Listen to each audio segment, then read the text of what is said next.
Ipinost ito ng aktres na si Jody Santa Maria sa kanyang IG account na kung saan Netflix media ko nito ng Lavender Fields. Ito ay teleseryeng pagbibidahan ni Jody, Jolina Magdangal, at ang nai-issue ngayon na exclusively dating na sina Janine Gutierrez at Jericho Rosales.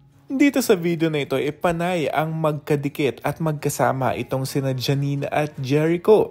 Magkasama sa upuan, sabay kumain, sabay uminom ng coffee nila, nagbabasa ng kanilang mga script o mga tanong ng press. Talaga namang ine-enjoy talaga nila ang company ng isa't isa.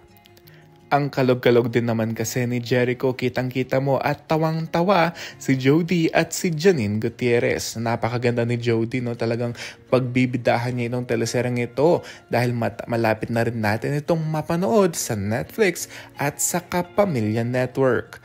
Ito'y naghahanda sila, nagtiti sila, kumakain sila at nasa isang table sila paghahanda sa MediaCon nila. Magkatabi din sila, Jericho at Janine doon habang kumakain.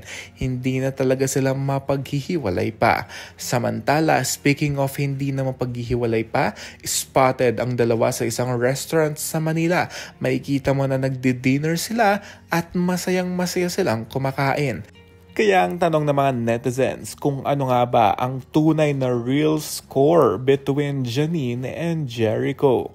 Narito kasi sila at spotted sila at nagdi-dinner sila sa labas. Samantala, malapit na nating mapapanood ang Lavender Fields. Ito ay comeback serye ni Jericho matapos ng ilang taon at ito rin ang pagbabalik teleserye ni Jolina Magdangal. First kontrabida role naman ang ibibigay ni Janine Gutierrez sa teleseryeng ito. Kaya abangan natin ito, mga kapamilya.